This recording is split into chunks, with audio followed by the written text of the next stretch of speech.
Assalamualaikum warahmatullahi wabarakatuh. Perkenalkan, kami dari kelompok 4 ingin mempresentasikan hasil diskusi kelompok kami mengenai nilai-nilai Pancasila dalam Stats Fundamental 0 yang beranggotakan 1. Jati Kurniawan, 2. Ragil Arya Irawan, 3. Muhammad Ansori, 4. Amanda Novia Maharani, 5. Tian Puspitasari, 6. Venika Isna Sarvina. Saya, Tian Puspitasari, kelas A9 ingin mempresentasikan mengenai pengertian Stats Fundamental Norm. Apa itu Stats Fundamental Norm? Stats Fundamental Norm merupakan suatu hal yang sangat berarti jika kita memaknai dengan benar.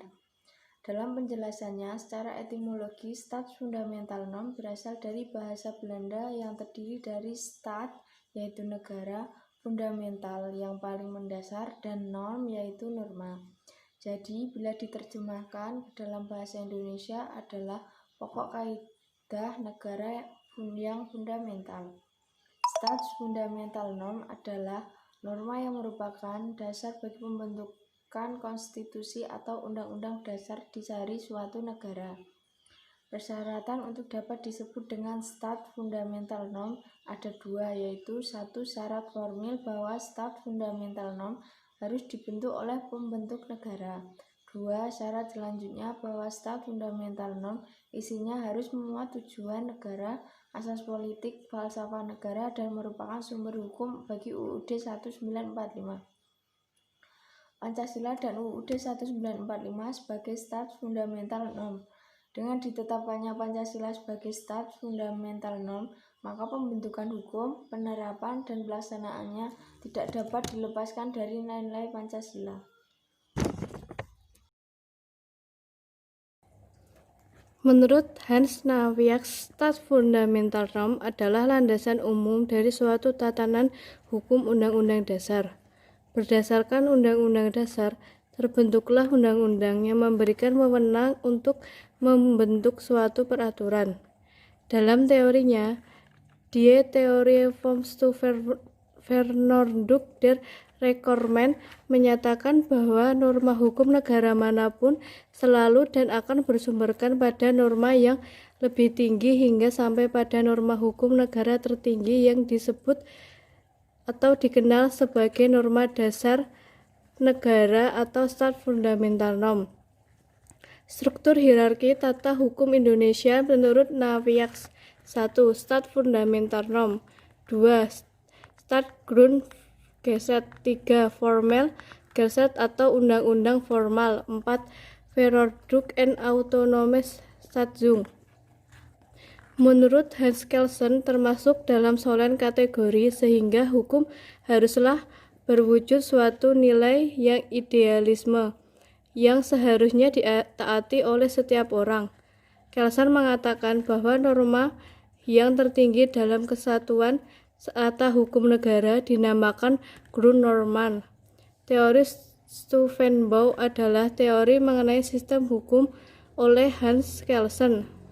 Hans Kelsen menyatakan bahwa sistem hukum merupakan sistem anak tangga dengan kaidah berjenjang, di mana norma hukum yang paling rendah harus berpegang dengan norma yang paling tinggi.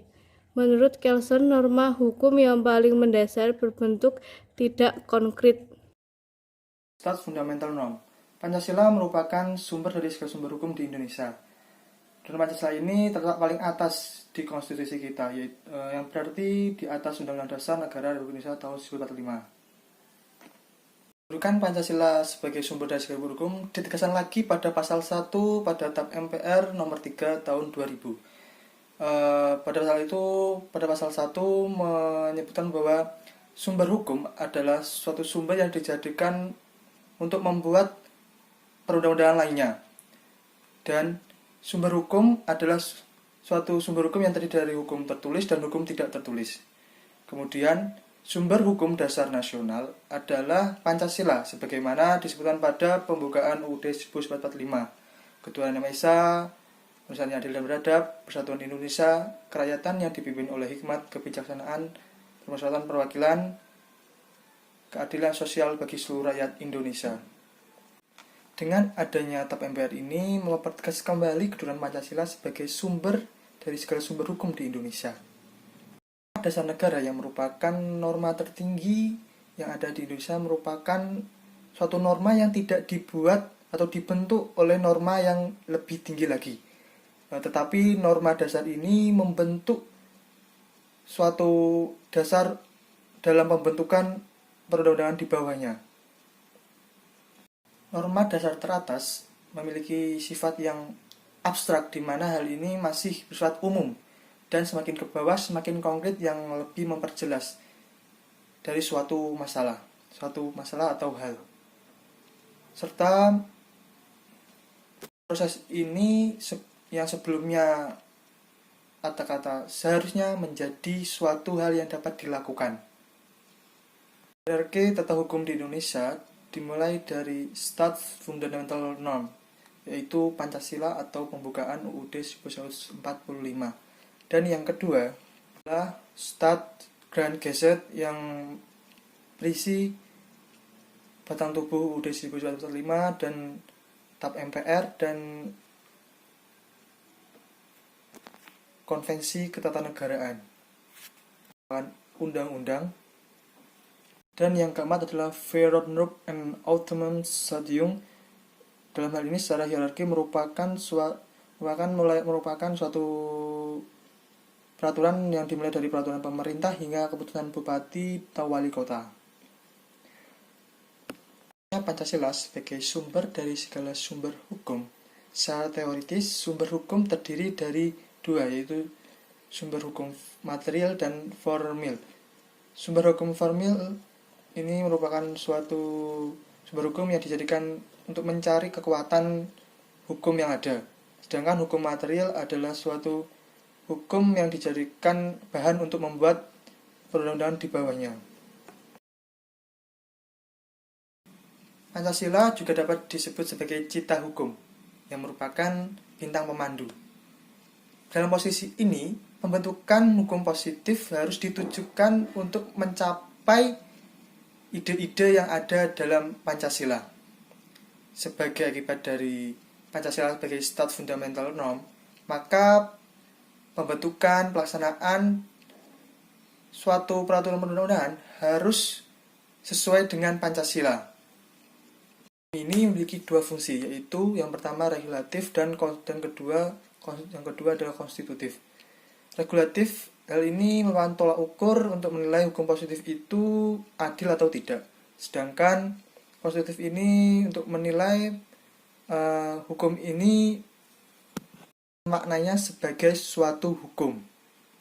Fungsi Pancasila sebagai Stat Fundamental Norm atau sumber dari segala sumber hukum di Indonesia mengandung arti bahwa Pancasila memiliki kedudukan sebagai satu, ideologi hukum di Indonesia, dan yang kedua adalah kumpulan nilai-nilai yang harus ada di belakang hukum di Indonesia, atau dalam hal ini menjiwai seluruh hukum di Indonesia tanpa terkecuali. Ketiga adalah sebagai asas-asas yang harus diikuti sebagai petunjuk dalam melakukan pilihan hukum di Indonesia. Dan yang keempat adalah sebagai suatu pernyataan dari nilai kejiwaan dan keinginan bangsa Indonesia dan juga dalam hukumnya. Berdasarkan hakikat pembukaan UUD 1945 sebagai Stat Fundamental Norm, yang intinya adalah Pancasila sebagai filsafat negara, maka Pancasila pada hakikatnya merupakan suatu cita hukum yang menguasai hukum dasar. Suatu hukum yang adil ialah hukum positif yang memiliki sifat yang diarahkan oleh cita hukum untuk mencapai cita-cita masyarakat. Hukum harus senantiasa diperbarui agar hukum bersifat aktual, dinamis, dengan keadaan serta kebutuhan masyarakat.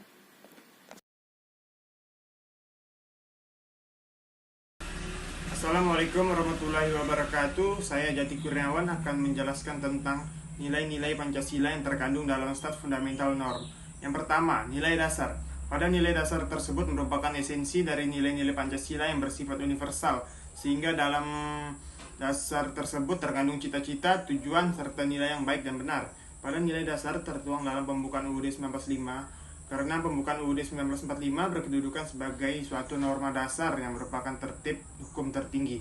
Kemudian sebagai sumber hukum positif yang memiliki kedudukan sebagai pokok kaidah negara yang fundamental. Yang kedua, nilai instrumental. Nilai instrumental memberikan arahan, kebijakan, strategi, sasaran, dan lembaga pelaksanaannya. Nilai instrumental merupakan jabaran lebih lanjut dari nilai-nilai dasar ideologi Pancasila, di mana penjabarannya disesuaikan dengan perkembangan zaman. Yang ketiga, nilai praktis. Realisasi nilai-nilai instrumental dalam suatu pengalaman bersifat nyata dan bermasyarakat, bernegara, dan berbangsa. Pada nilai praktis inilah penjabaran nilai-nilai Pancasila senantiasa berkembang dan selalu dapat dilakukan perubahan dan perbaikan. Sekian dari saya. Terima kasih. Wassalamualaikum warahmatullahi wabarakatuh. Kelima adalah bentuk penyimpangan Pancasila dalam Stats Fundamental Norm. Dalam RUU HIP, Pancasila sudah diperas sedemikian rupa menjadi trisila. Yang pertama adalah sosio-nasionalisme, yang kedua sosio-demokrasi, yang ketiga ketuhanan. Peran Pancasila tersebut tidak hanya menyimpang dari maksud Pancasila dalam pidato Soekarno pada tanggal 1 Juni 1945. Lebih jauh lagi, mengubah secara fundamental konsensus nasionalisme Pancasila dalam pembukaan Undang-Undang Dasar 1945. Bentuk-bentuk penyimpangannya adalah yang pertama, Pancasila yang memperkenalkan sendi-sendi pokok keadilan sosial dan ciri pokok trisila negara dan norma fundamental negara menjadi kaidah politik. Yang kedua, Pancasila menjadi alat kekuasaan yang digunakan secara semena-mena. Yang ketiga, Pancasila menjadi ideologi tertutup dan ditafsir secara monopolik. Yang keempat adalah Pancasila dianggap sebuah hukum tertinggi yang terpisah. Jadi seharusnya Pancasila menjadi kesatuan dengan hukum yang lain agar tidak menyendiri. Wabarakatuh. Perkenalkan, nama saya Muhammad Ansori. Saya akan mempresentasikan kesimpulan dari makalah yang berjudul Nilai-nilai Pancasila dalam Stats Fundamental Norm. Kesimpulannya adalah Stats Fundamental Norm adalah norma yang merupakan dasar bagi pembentukan konstitusi atau undang-undang dasar dari suatu negara. Posisi hukum dari suatu Stats Fundamental Norm adalah sebagai syarat bagi berlakunya suatu konstitusi. Stats Fundamental Norm juga ada terlebih dahulu dari konstitusi suatu negara.